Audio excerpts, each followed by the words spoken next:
ఎన్నికలు సమీపిస్తున్నటువంటి వేళ వైఎస్ఆర్ కాంగ్రెస్ పార్టీ అదేవిధంగా ప్రతిపక్షంలో ఉన్నటువంటి తెలుగుదేశం రెండు కూడా ఎత్తుకు పై ఎత్తులు ఇస్తున్నాయి. ఈ రాజకీయ క్రీడకి ఇప్పుడు విజయవాడ కేంద్రంగా మారుతుంది. విజయవాడకు సంబంధించి తెలుగుదేశం పార్టీ ఎంపీగా ఉన్నటువంటి కేశినేని నాని, ఆయన కుమార్తె విజయవాడ కార్పొరేటర్గా ఉన్నటువంటి కేశినేని శ్వేత తెలుగుదేశం పార్టీకి రాజీనామా చేస్తున్నారు. ఈ రోజున ముఖ్యమంత్రి వైఎస్ జగన్మోహన్ రెడ్డిని కేశినేని నాని కలవబోతున్నారు అనేటువంటి వార్తలు వస్తున్నాయి. వైఎస్ఆర్ కాంగ్రెస్ పార్టీలో కేశినేని నాని, కేశినేని శ్వేత చేరటం ఖాయం అనేటువంటి విధంగా కూడా వార్తలు గుప్పుమంటున్నాయి. ఎప్పటి నుంచో కేశినేని నాని తెలుగుదేశం పార్టీతో అంటి ముట్టునట్టుగానే ఉంటున్నారు. తెలుగుదేశం పార్టీలో ఉన్నప్పటికీ కూడా అందుకే తెలుగుదేశం పార్టీ కేశినేని చిన్నీని ఎంకరేజ్ చేయటం, కేశినేని చిన్నీకే తిరువూరు బహిరంగ సభ బాధ్యతలు ఇవ్వడంతో కేశినేని నాని తెలుగుదేశం పార్టీకి పూర్తిగా దూరం అయిపోయాడు. ఎంపీ పదవి కూడా రాజీనామా చేస్తామని ప్రకటన కూడా చేశాడు.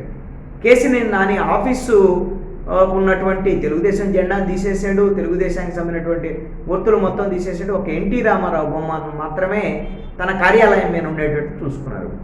ఆల్రెడీ వైసీపీలో చేరటము, అయితే ఆయన తిరిగి మరి విజయవాడ ఎంపీగా పోటీ చేస్తారా, లేదు అంటే కేశినేని శ్వేత ఆవిడకి ఎమ్మెల్యేగా పోటీ చేయిస్తారా విజయవాడ నుంచి ఏదైనా సీట్ నుంచి అనేటువంటిది తేలాల్సినటువంటి అంశం.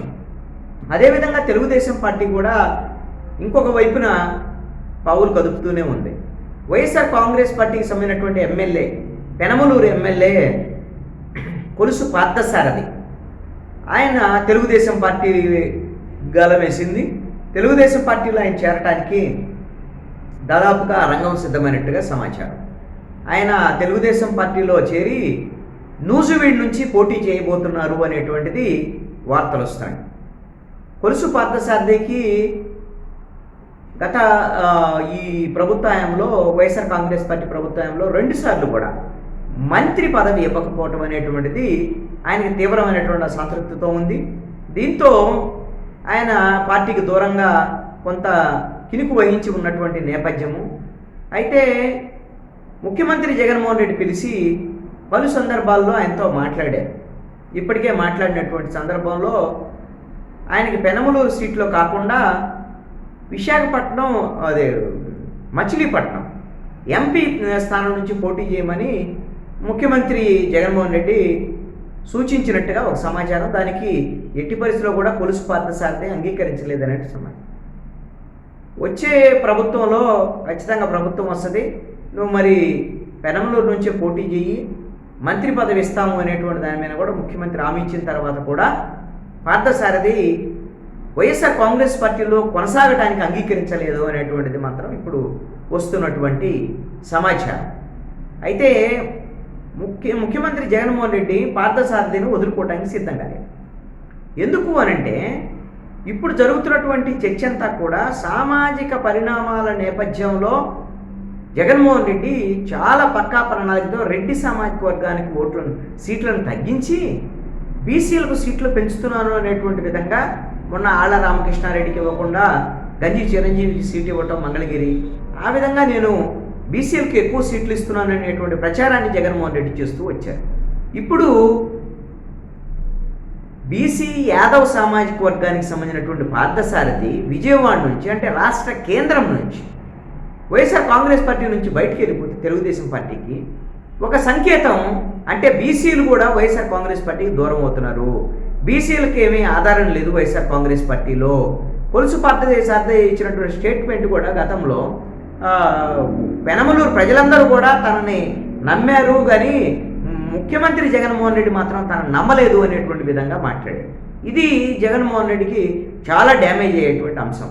అంటే ఒక బీసీ నాయకుడికి పెనమలూరులో గెలిచినటువంటి ఎమ్మెల్యేకి మంత్రి పదవి ఇవ్వకపోగా ఆయన మీద నమ్మకం లేకుండా ఉన్నారు, ఆయన కించపరిచేటువంటి విధంగా ముఖ్యమంత్రి వ్యవహరించారనేటువంటి సందేశం ఇప్పటికే బయటకు వెళ్ళింది. అందుకనే ముఖ్యమంత్రి జగన్మోహన్ రెడ్డి పదే పదే పార్థసారథులతో మాట్లాడి బుజ్జగించేటువంటి ప్రయత్నం కూడా చేశారు. అయితే ఆ తర్వాత వెల్లంపల్లి శ్రీనివాసుని, అయోధ్య రామరెడ్డిని, ఇలాంటి వాళ్ళను కూడా మధ్యవర్తులుగా పంపించి మీరు పార్టీ మారొద్దు అనేటువంటి విధంగా కూడా ఆయనతో సంప్రదింపులు జరిపినట్టుగా కూడా సమాచారం. అయితే తాను ఎట్టి పరిస్థితుల్లో కూడా ఇక వైఎస్ఆర్ కాంగ్రెస్ పార్టీలో కొనసాగలేనని, తెలుగుదేశం పార్టీలో చేరడానికి నిర్ణయించుకొని ఉన్నానని, తెలుగుదేశం పార్టీ నూజివీడు నుంచి ఆయన పోటీ చేయడానికి కూడా సిద్ధమవుతున్నట్టుగా కూడా వైఎస్ఆర్ కాంగ్రెస్ పార్టీకి సంబంధించినటువంటి ఆ మధ్యవర్తులు ఎవరున్నారో వాళ్ళు స్పష్టం చేసినట్టుగా సమాచారం. అంటే విజయవాడ కేంద్రంగా తెలుగుదేశము వైఎస్ఆర్ కాంగ్రెస్ పార్టీకి సంబంధించినటువంటి ఈ ఎత్తుకు పై ఎత్తుల రాజకీయం అయితే మాత్రము రసవత్తరంగా ఉంది. ఇంకా ఏమేమి ఈ చేర్పులు మార్పులు కప్పగంతులు ఉంటాయి అనేటువంటిది చూడాల్సినటువంటి పరిస్థితి ఉంది. విజయవాడ కేంద్రంగా వంగవీటి రంగ తెలుగుదేశం పార్టీలో ప్రస్తుతం ఉన్నారు. ఆయన్ని వైఎస్ఆర్ కాంగ్రెస్ పార్టీ తీసుకోబోతోంది. ఆయనకి మచిలీపట్నం ఎంపీకి వెళ్ళమన్నారు, ఆయన ఒప్పుకోవటం లేదని. ఆయన నాకు సెంట్రల్ ఎమ్మెల్యే సీట్ కావాలని అడుగుతున్నారు అని. సెంట్రల్ ఎమ్మెల్యేగా ఆల్రెడీ నియోజకవర్గ ఇన్ఛార్జిగా విష్ణువుని కాదు అని వేలంపల్లి శ్రీనివాస్కు వేశారు జగన్మోహన్ రెడ్డి. అక్కడ ఆయన్ని నియమించడం జరిగింది. అయితే మరి ఇప్పుడు రాధా పట్టుబట్టడంతో వెల్లంపల్లి శ్రీనివాసును తొలగించి వంగవీటి రాధాకి ఆ సీట్ని విజయవాడ సెంట్రల్ సీట్ని కేటాయించేటువంటి ఆలోచనలతో కూడా జగన్మోహన్ రెడ్డి ఉన్నట్టుగా సమాచారం.